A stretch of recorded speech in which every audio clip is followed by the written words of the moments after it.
Hello and welcome to the Rask Network. What you're about to hear and see is limited to general financial information only. Please be sure to speak to your financial planner or refer to our financial services guide available at rask.com.au/FSG before acting on the information. Hello and welcome back to the Australian Finance Podcast. I'm your host, Kate Campbell, and I'm here with my wonderful Brain Hacks co-host, Evan Lucas, our economist. Hello, Kate. How are you? Economist. Economist? Is that what you're going by nowadays? I'd rather go by behavioural economist. Okay, behavioural economist. That makes it better. Well, yeah, but as soon as people hear the word economist, you can just see the glaze. You can just see the eyes go glass, and you can almost hear Simon and Garfunkel doing the "Hello, darkness, my old friend." All right, we'll stick with the behavioural economist. Can I just say welcome back? Because it's been, both of us have had breaks, holidays, have tried to skip out of what has been a brutal winter. And I think that feeds into this because we always talk about, behaviour and investing and being strict in behaviour and investing and all that kind of stuff. But we also tried to promote the idea that, again, yours is buying happiness, to inverted commas, and mine is understanding that, appreciating what you have means that you do have to use it. And both of us went overseas, and I don't think I felt this refreshed in ages. You? You look raring to go. You look back into I came straight back from my trip into uni, into work, into various things I had committed to. So it was straight into things, and I didn't really have time to think. So because the reason we're opening up all like this topic that we've got today, episode 14, which is, hey, we've got to 14 episodes, is a little bit more fun because it's what would you really, brackets, inverted commas for those listening out there, do with $1 million? And we're going to go down several different lines here. We're going to force ourselves to say you can't invest it or you can't buy a house, and then we're going to go through probably what we would do. Because I think that's all part of what we've sort of opened up with, which is, having that ability to have mental cognition about what you do, having that ability to actually say your brain needs a break. Your brain needs to have some time to yourself, constantly striving. Although I would argue that striving, there's nothing wrong with it. You need to understand that it's like doing anything. If you keep striving, if you keep pushing yourself at a marathon, you're going to break yourself. You need to understand that there's pace. So let's go with you first. How would you spend $1 million if I said to you, you can't put it into investments and you can't buy a house? What would you do with it? Hear that big breath. maybe I'd go and stay at a really nice hotel. Okay, and so what would you do with maybe if you stay there for a month, the other $900,000? I mean, this is what I think we've got to talk about here, is that $1 million is a boatload of money, despite the fact that these days it's talked about like it's not. It is a heck of a lot of money when you start to think about trying to spend $1 million just on stuff. It's tricky, right, Evan? Because I'm thinking all the time what I would invest $1 million in. That's different. That's easy. I'd purchase the farm in the country, but I don't actually know what I would spend $1 million on. Maybe we're not the best people to ask this. I'm always thinking about my financial future, but I don't know what I would. I don't think I'd be able to spend it. No, so I think that's why I wanted to do this first. So the fun part is that if I'm genuinely honest, my own psyche can't do it. Like, it's freaking out just thinking about it right now going. I mean, if I had 30 days and I had to spend it, I'd probably just donate a heap of it because if I can't invest it, I'll donate some. Let me exactly, that's perfect, right? But let me even put that into perspective. If you had 30 days to spend it, and let's say you wanted to go on the most extravagant overseas travel extravaganza, you'd still struggle. Yeah. You'd still, and I know that sounds weird to people, but I'm like, no, dead set. You need to understand how much $1 million really is. You could be buying first-class tickets all around the world. You could be riding on exclusive yachts. Buy thousands of books. Yeah, all of that kind of stuff. Even if you were walking into all of the high-end stores in Milan or walking into God knows where on Fifth Avenue in New York and blah, blah, blah, you'd still really struggle in 30 days to blow $1 million. You'd get close, I don't deny that, but and again, what would that bring? Like, so this is the other part of this question for the mental side of it, the brain hack side of it is, does it actually bring you any form of gratitude? Does it bring you any form of satisfaction? Would you enjoy those last 30 days by just going ballistic? Because if you're then honest with yourself, you've only got it for 30 days. Okay, cool. So I bought a Gucci handbag. And So And then you inflate your lifestyle over 30 days and you've got to live with the fact that you've got... you're never going to do it again. Yeah. So my way I'd look at spending $1 million in a time frame or what have you, yes, it would be on experiences. Yes, it would be involving my family as much as possible to do as many experience things, because then the lifestyle question comes into it in the fact that they'd Would you just stop work for 30 days and just Yes. do every experience under the sun? Yes, because I think that way I could actually have longer term value. I could have that memory, that experience memory locked away that I could always harp back to going, oh, remember when we won that incredible $1 million of doing 30 days of experiences? Or does it just set the bar so high that the rest of your life is like, oh, well... I don't know. I mean, great question, because again, it's something that's probably Like you never do going to happen. business class, you do luxury cruises, you do skip the queue at Disneyland, and then suddenly every other travel experience for the rest of your life is Compared to that, mediocre of course, in right. comparison. But I think at least then I'd know that I could extract $1 million worth, inverted commas, whatever worth is, Of value out of it. Yeah. Yeah. Because I don't see however else I'd enjoy it. Because again, at least then I get to see the girls and the faces that they would light up on and the memories that they'd have. Purely thinking back on my own time when my parents, did spend a reasonable clip of money to take my sister and I overseas when we were, sub 15 years old. That I think is what would be important to me, because then I could see the value. I could understand the value of doing it. Despite the fact, as I said at the start of this, my inner monologue would be just screaming, going, this is the biggest waste ever. But I could somewhat justify an experience memory and an experience value. I wouldn't see that as a sink. I wouldn't see that as a sunk cost that would... Again, you can hear it. It's such a waste of $1 million. So if I let you invest that $1 million or buy an asset with it, what would you do? I would do both. So what I mean by that, immediately I would be going, I can turn $1 million into 10 in a pretty short period of time. And then the lifestyle that you've spoken about of wanting to do in 30 days, I could do constantly over a period of time with a much more sustainable period. So for me, it would be, cool, I'm going to take you $1 million. I'm going to delay my gratification a little bit. Oh, no, I'm going to use some of it. Yeah. Because you have to, right? So I think, again, you and I have just been away. There's no harm in doing a small holiday, and by small, I'd still say it's quite large, in spending, $10,000, $20,000, $30,000 on a holiday. There's nothing wrong with that. Because again, that 30 grand, if you think about $1 million at 7%, right, per annum, you can make that 30 grand back in an instant. So that's part of it. But the next thing would be scaling. So your $1 million, you'd break it down, in my view anyway, into tens, so that you've got 100Ks across the bat, high, medium, low, core. You'd then probably also, for me, you could leverage, and again, I don't recommend you do this, but this is just me personally. I'd go and buy assets that I could leverage up, property, etc., not just housing, but commercial. And as I said, turn that $1 million into an asset that could be as much as 10 real fast. You?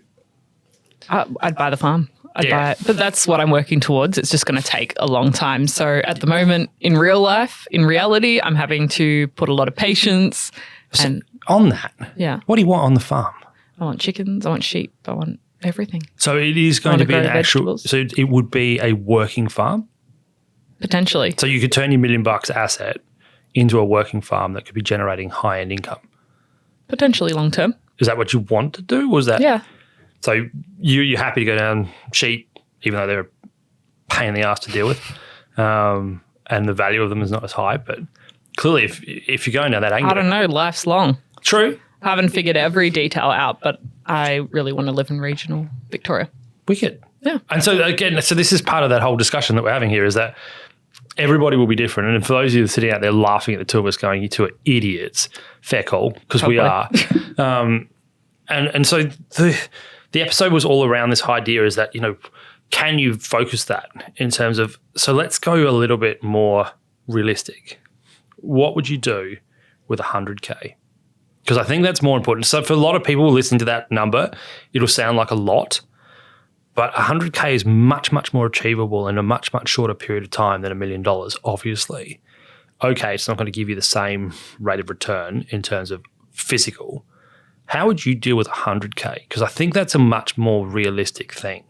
I think if I got a windfall of 100K, the first thing I'd do is sort of step back and take a moment, because maybe the windfall was because someone I loved passed away. And so it's going to be an emotional time. That money is going to have a lot of feelings and maybe even strings attached that I need to come to terms with. So for me, I would just put that money in a high interest savings account until I come to terms with it. You might get the windfall from a workplace payment or the lottery or something like that, but just park it for a while and just sort of come to terms with the fact that that's part of your life now. Yeah, good point. So, and I think that's what we need to do here is actually say this is windfall money. So, I hate saying it, but it's true. An estate comes, that's very probable. I mean, if you look at the baby boomer generation over the next 25 years, they were going to go from 1 in 5 people in this country to 1 in 10. And over the next 30 years, they will be 0. So that's a horrible thing to think about, but it's fact.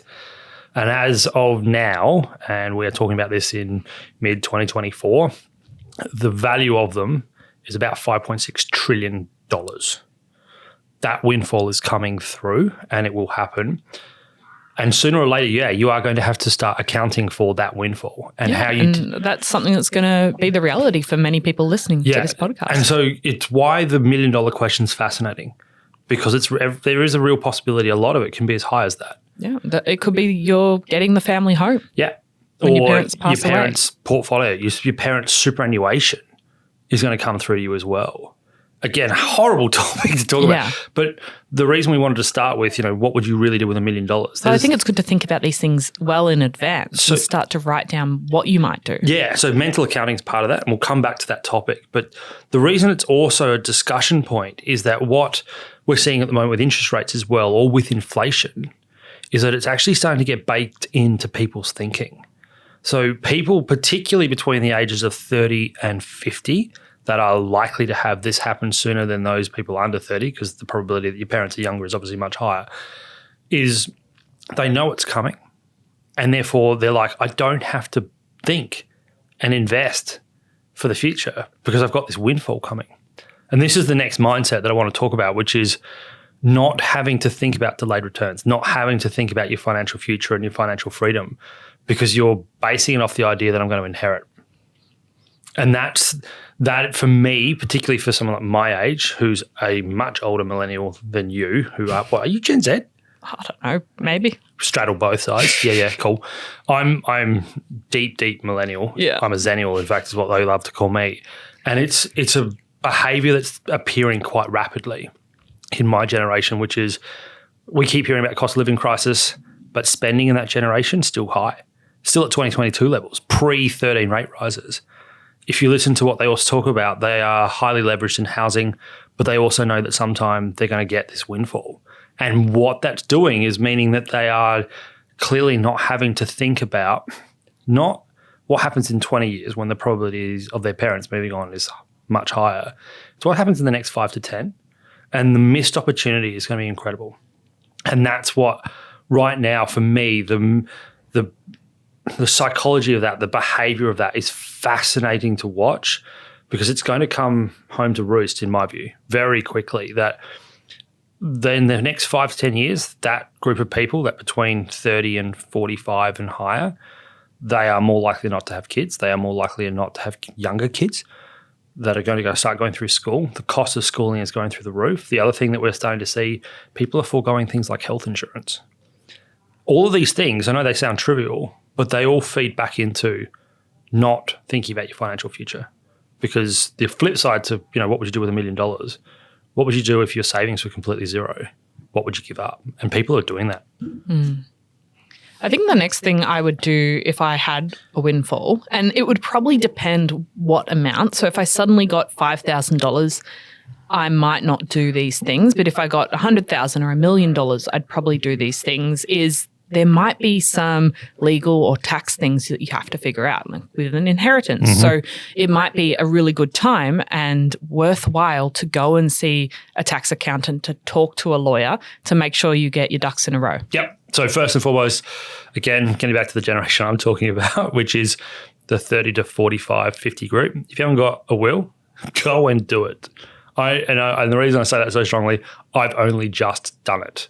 What? Yeah, correct, right? So You have kids, Evan. I do have kids, and yeah, I'm a bad parent. So, and it's quick and it's easy, and it just takes away so many minefields that can come with, the 1 in a million chance that could come off, and the horrible events that come off if you were to pass away completely, out of the blue. You've got to remember that it's not just about you, and that's, I think, what we'd sort of like. We've got to do it. Don't worry, that's all now settled. So, and it's cheap, right? So you can do it online yourself. You can get them really cheap. Even going to a reasonable sort of high street lawyer firm, it's going to cost you about $2,000 to $3,000, give or take. And that's probably on the high end. That's on the high end. And if you have a more complex situation. Correct. And that's what we do, because we're sole traders and all that kind of stuff. So as Kate just pointed out. But a simple will can be reviewed and checked off by a lawyer for a few $100s. Yeah. Online, you can get it for basically $200. Yeah. You just need to make sure you fulfill all of the requirements so it's a valid will. Yeah. And it takes probably about a couple of hours in total, 20 minutes here, filling that in, 20 minutes here, filling that in, getting the emails back, signing them off, done. It's pretty simple. It's some admin you should do. The next part of your point is also something that that's why I wanted to open up with the fact that people are just not thinking about that next stage. And I actually think it gets back to the point that we wanted to talk about, which is mental accounting, because they see that money, that windfall, that $1 million or whatever it happens to be, as already part of their scenario, even though it's not. How do you get around that? On the spot question. Yeah, I probably wasn't thinking about it from that angle. I was more thinking about we might not think of that money as ours, and we might not treat it the same way we treat the rest of our money. So that's why I think taking that time to put it aside is important. But also, let's say there was $100,000 that you got as an inheritance. You might put aside $5,000 or $10,000 to do something fun with, honor the memory of the person who gave it to you. You might go on a trip with some of your family members, or you might buy something.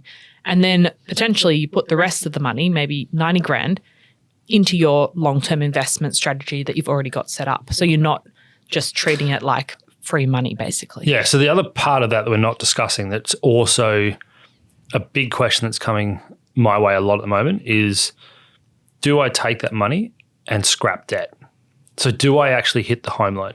Do I actually hit, whatever personal debts that you hold and scrap it out? Considering technically we have the highest per monthly payments to shelter on record. So what I mean by that is that boomer generations love telling you, we had double digit, interest rates back in my day.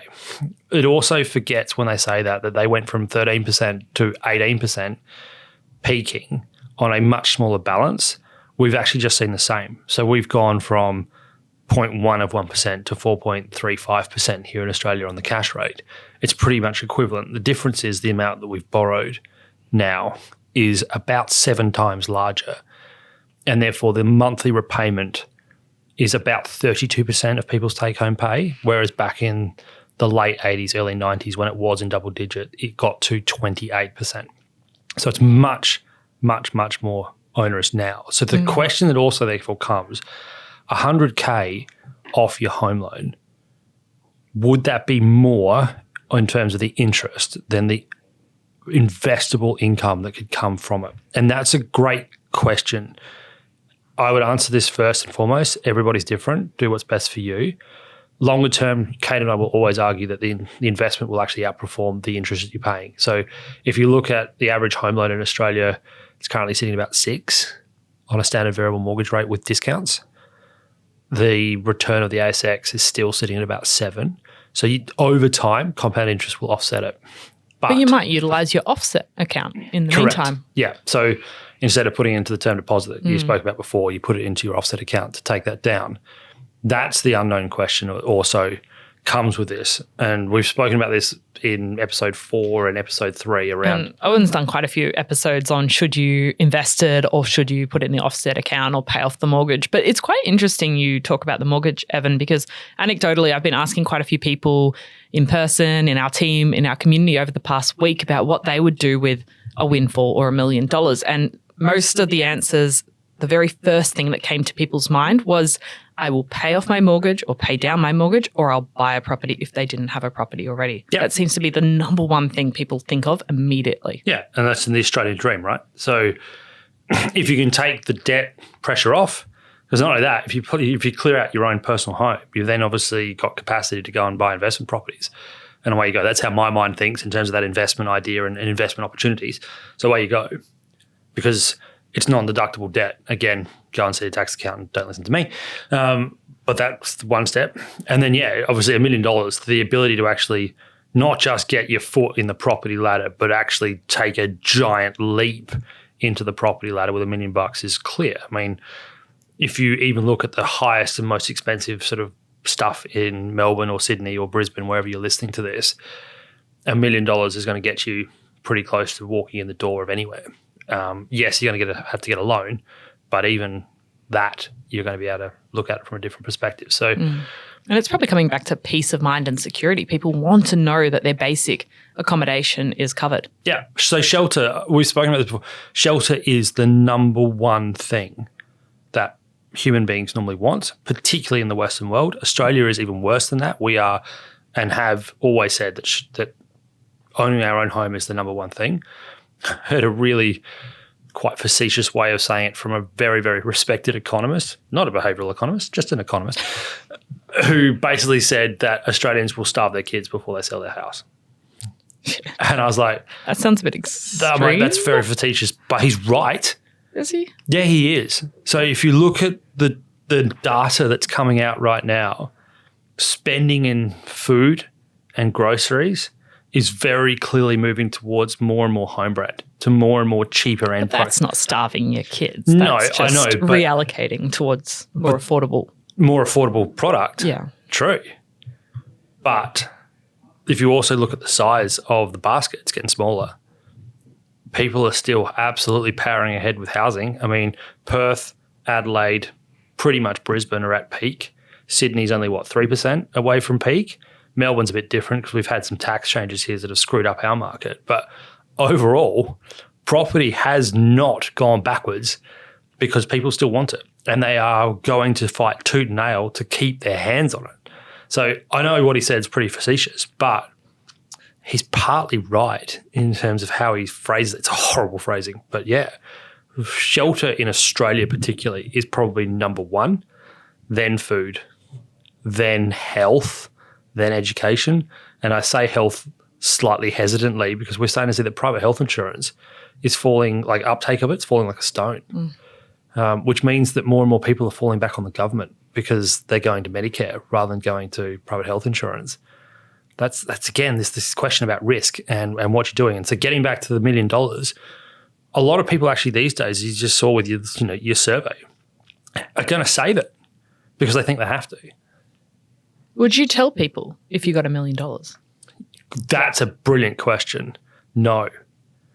And again, the behaviour side of that question comes out because I know in Australia, if you were to tell somebody I want $1 million, we can't help but have tall poppy syndrome and we can't help but have a bit of envy. It's a very Commonwealth thing. It's very similar in the UK. It's very similar to how you see around Commonwealth countries. New Zealand's very similar. Only one that isn't probably like that's Canada. But yeah, I don't think I would. I'd probably tell my immediate family. What would I do with $1 million? I'd probably definitely hand it around to my immediate family. But in terms of telling anybody else, probably not. Yeah. Because I just feel like people will... there's an embarrassment level to it as well, right? But the expectations on you will change? Yes. Yeah, correct. So, you go out for coffee. Oh, you want $1 million? Well, you can buy coffee today. I think it's even as simple as that. Yeah, so no, I wouldn't tell. And there'd also be a lot of pressure. Everyone would be wanting to know what you did with it. Can we flip that around? Yeah. Horrible scenario. You inherited from your grandparents a pretty decent portfolio. Would you tell? I don't think so. Yeah. So let's say you inherited your grandparents' home and their investments. What would you do? Because the house is the interesting question. Yeah. Would you move into it? Because more likely than not, your grandparents are going to live in a house that are pretty incredible because they kind of been into it for ages. That's the debate, right? So that's again, getting back to the point. But that could change your whole lifestyle. Like Correct. Grandparents might be living anywhere. Yeah, correct, right? Like what if they own the farm? Yeah, exactly. That would be nice, If a listener's though. out there, right, you should have seen this beautiful glaze on Kate. Oh, wow. So Do you have grandparents with a farm for me? That'd be nice. no, I don't, because all of my grandparents are now passed away. Oh, sorry. That's okay. But again, telling honestly, Yeah. my mum inherited their house in southwest Victoria and we have kept it. And it will stay in the family. Yeah. Now, there's sentimental reasons for it. It's not worth a huge amount of money, but it's still a house. And there is connotations to telling people about, we inherited a house. Yeah. So that, I think, is the way to sort of start finishing this up is start thinking about these things. Start having a listen to how those things. But again, the number one takeout from all of this is that don't forget nothing changes, because these are all hypothetical questions. Despite the fact they will happen sometime in the future, the $1 million winning, probably not. But I think it's a really good question if you haven't had a money conversation with your partner, with your family and your friends. This is a really good way to start spitballing different ideas and different scenarios, and also seeing each other's values and what's important. Correct. Because then also getting back to the wills that we talked about in the middle, what if you know if your partner's family is quite wealthy and you're not, and vice versa? Or, who gets what, how if this can just start that conversation, then this episode's been a win. Yeah. Because what all of this has triggered, as Kate and I have been sitting here wax lyrical at you, is, again, even we don't know the answers, because although we've thought about it and we know it and we're probably a little bit further ahead than most people, we still don't fully know what will happen when it happens. Yeah, it's different when you're faced with that reality. Now, I wanted to share a couple of comments from our community who Yes, please. I asked that question too. So anyone can join our Rask community. I'll put a link in the show notes. It's free and you can comment about podcasts, ask questions. Our team and lots of other experts are in there. Mike said that I've been through this lately a bit over the last decade, several deceased estates, a big redundancy and such. The key thing is having an investment mechanism already in place, i.e. brokerage account, and the supporting investment philosophy mindset. This makes it easier to avoid frittering it away on lifestyle inflation type of things. The default becomes put it in the portfolio with the already determined allocations. This is what I've done with the kids, make sure they have mechanisms in place to be able to receive such a windfall as a lottery win or my estate. Samantha said, I'd pay off debts / mortgage, put some into investments outside of super and invest in myself for study and covering expenses while looking for a more fulfilling job, plus gift some to family. Fraser said, having 2 kids with big mortgages, I'd probably give at least 50% to them to ease their current burden of high interest rates. Thereafter, top up core and maybe have a small punt on some small cap stocks. I think Fraser's point, I'd love to make into another episode, because I think the flip side also is, if you know that you're getting towards the back end and you see how your kids are going, the mindset changes. And you can already hear what Fraser's doing is actually becoming quite core. Because the next question that we didn't talk about, and why I want to do in the future episode, is, could taxation change, death taxes? Could, gifting towards and using gifting down the line for tax reasons, but also for, assistance be a part of it? Because again, I would argue listening and reading, you can see it through his words. Fraser gets joy out of that. And that, I think, should be a discussion for another day. Yeah. And to finish off with, Mark said, we already have enough for ourselves and don't need more, can pay the bills and have a little more from our own investments. I wouldn't give the money to my sons as a lump sum, but I would help them with a contribution of maybe 20% deposit on each property, invest the rest myself, but turn the dividends from that towards their mortgage balances. We've definitely got to do an episode on this in the future. Mortgages is coming up again and again. It's a fun question. You can use it in a fun way. You can use it in a more serious way. Get to know your friends and family. Talk about this question. Find out what their values are and change the amount of money. It might be a lot more realistic to talk about $10,000 or $100,000. It might not be you right now, but it could be your reality in the future. So it's good to think about what systems you've got in place. I would always stop and take a moment. If you start telling people you've got money, people with high fees, people with things they want come out of the woodwork. So don't tell too many people to start with. Sit on it. Take your time to get used to it. Talk to the experts and then maybe put some aside to do something fun with, go on a trip, buy something you've always wanted, and then think about how you can best use this money for future you and to set yourself up. Exactly. So with that, thank you as always, Kate. It's been great to be back, energized, and a great little episode. Looking forward to the next one, and hopefully we can get up to 20 before we finish these. Wonderful. Well, resources for the episode are in the show notes, as well as links to all of our previous Brain Hacks episode talking about everything about behavioral finance. We'll see you in the next one. Thanks for watching this video on the Rask Network. While you're here, don't forget to like and subscribe so you can get videos each and every day on business, finance, investing, and so much more.